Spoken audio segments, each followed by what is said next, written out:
आदरणीय उपाध्यक्ष महोदय, मैं आपको आभार व्यक्त करता हूं कि मुझ जैसे फर्स्ट टाइमर्स को समाज कल्याण के संवेदनशील विषय पर अपना विचार प्रस्तुत करने का अवसर मिला है। मैं आभार व्यक्त करता हूं माननीय मंत्री आदरणीय श्री श्रवण कुमार जी का, जिन्होंने मुझे ये अवसर दिया है। पिछले 20 वर्षों से महोदय एनडीए की सरकार ने टू फोल्ड डेवलपमेंट के मॉडल पे काम किया है, development from top and development from below. Development from top की बात करें तो पथ निर्माण, ग्रामीण विद्युतीकरण, शिक्षा, सुरक्षा, स्वास्थ्य जैसे क्षेत्र किसी राष्ट्र या प्रांत के लिए समुचित विकास के स्तंभ का कार्य करते हैं। गत वर्षों में एनडीए की सरकार ने माननीय मुख्यमंत्री आदरणीय श्री नीतीश कुमार जी के नेतृत्व में इन सभी स्तंभों को अपने खून पसीने से सींचकर एक नवीन बिहार की आधारशिला को एक कुशल कारीगर की भांति गढ़ा है। कॉम्पैरेटिव एनालिसिस के लिए 2005 की ओर देखना पड़ता है। विपक्ष के लोग नाराज होते हैं। जब 2005 की हमारी सरकार आई, जब 2005 में हमारी सरकार आई तो हमें विरासत में क्या मिला?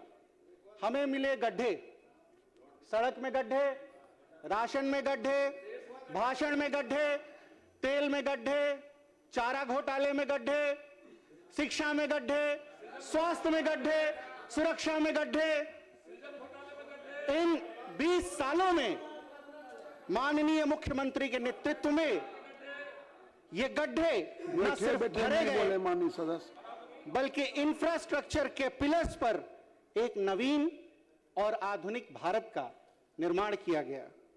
वहीं दूसरी ओर जब हम डेवलपमेंट फ्रॉम बिलो की बात करते हैं तो हम ये पाते हैं कि आदरणीय श्री नीतीश कुमार जी के नेतृत्व में अंतिम पायदान के साथ साथ हर पायदान पर बैठे हुए व्यक्ति और महिला के विकास और सम्मान का ख्याल रखा गया है। एक तरफ जहां हमने विकास के नए कीर्तिमान स्थापित किए, वहीं दूसरी ओर एक बुजुर्ग महिला के हाथ में 1100 रुपए की पेंशन राशि भी रखी। 1100 रुपए की पेंशन राशि एक बुजुर्ग महिला के हाथ में, एक विधवा के हाथ में, एक दिव्यांग के हाथ में, क्योंकि हम अपने बुजुर्गों का ख्याल रखते हैं।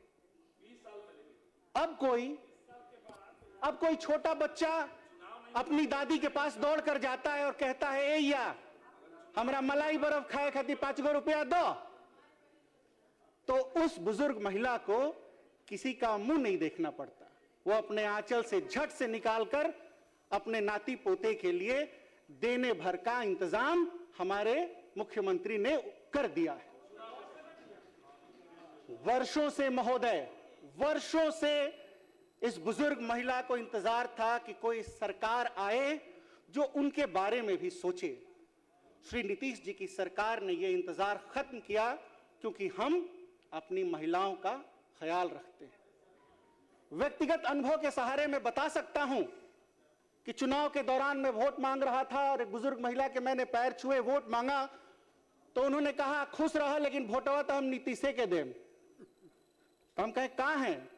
खियावत अरे, she said and I quote, खियावत अरे, जियावत अरे, तो उनका के ना दें तो केकरा के दें? अगर हमरा की यहां 5 गो वोट रही तब 5 वोट हम नीतीश कुमार के देती। समाज कल्याण की जो आधारशिला हमारे मुख्यमंत्री ने रखी है, उसी का पारितोषिक है कि आज हम सदन में इस प्रचंड बहुमत के साथ खड़े हैं। महोदय, नवंबर 2025 में आ रहा हूं, आप पर भी एक माले वाले को पटक के आया हूं और आपके पास भी आऊंगा। आ रहे हैं का समय बीते जा रहा है। नवंबर 2025 तक 1,15,61,000 पेंशनधारी को खाते में भुगतान कर दिया गया है हुजूर, नवंबर 2025 तक। और वित्तीय वर्ष 2025-26 के लिए सामाजिक सुरक्षा योजनाओं के लिए, सौरभ जी सुनिएगा, सामाजिक सुरक्षा योजनाओं के लिए 15,853 करोड़ की स्वीकृति दे दी गई है। इनका तो टोटल बजट ही 24,000 करोड़ का था। यहां तो हमने 16,000 करोड़ अपने बुजुर्गों को दे दिया। 24,000 करोड़ के बजट की बात करते हैं, यहां हमने 16,000 करोड़ अपने बुजुर्गों के हाथ में उनके सम्मान के लिए दे दिया। आते हैं आप पर भी आएंगे। महोदय, हम सहारा और संकल्प जैसी योजनाओं के माध्यम से बुजुर्गों को 6 जिलों में वृद्धाश्रम बना के देते हैं और दिव्यांगों को, दिव्यांग कहा जाता है, विपक्ष के साथी ध्यान से सुने, दिव्यांगों को कृत्रिम अंग एवं सहायक उपकरण तथा ट्राईसाइकिल, व्हीलचेयर, कैलिपर्स, स्वर्ण यंत्र, ब्लाइंड स्टिक आदि निशुल्क प्रदान किए जाते हैं। लेकिन विपक्ष का इन बातों से कोई लेना देना है नहीं। विपक्ष नेता प्रतिपक्ष को खोजने में परेशान है। हम चाहते हैं कि वो आए। कहां है नेता प्रतिपक्ष? मेरे सीनियर भाई विजेंद्र जी इन्हें चिट्ठियां लिख रहे हैं, कहते हैं कि गुलों में रंग भरे, बादिनों बहार चले, गुलों में रंग भरे, बादिनों बहार चले, अरे चले भी आओ कि विपक्ष का कारोबार चले। अरे चले भी आओ कि विपक्ष का कारोबार चले, और आओ तो सदन की गरिमा का एहसास रखा करो। सदन में आओ तो सदन की गरिमा का एहसास रखा करो। आप अपना भाषण उचित करें। बैठिए, धैर्य रखिए। माले के बाबू साहब धैर्य रखिए। बैठिए। अरे बैठिए, हल्ला नहीं, बैठिए, शांति बनाए। आओ माननीय सदस्य बैठ तो जाएं। सदन की आओ तो माननीय सदस्य सदन की गरिमा का देखें। एहसास रखा आसन करो। के तरफ मुखातिब हो। माननीय ये सदस्य, सदन है, यहाँ काबू में अपने होशो हवास रखा करो। ये सदन है, यहाँ काबू में अपने होशो हवास रखा करो। तो महोदय, मैं अर्ज कर रहा था कि दिव्यांग सिविल सेवा प्रोत्साहन योजना, मुख्यमंत्री अपना दिव्यांग आसन उद्यमी ग्रहण करें। योजना, माननीय सदस्य, आपका आसरा वक्त हो गया है। 1 मिनट, दिव्यांगों की बात कर रहा हूं, 1 मिनट और लूंगा। आशा गृह और ऐसी तमाम योजनाएं हैं जो हमारे दिव्यांग बच्चों को उपाध्यक्ष महोदय सहारा, प्रोत्साहन और सम्मान देते हैं। हमारे दिव्यांग बालक और बालिकाएं एनडीए की सरकार में कभी उपेक्षित नहीं रहेंगे।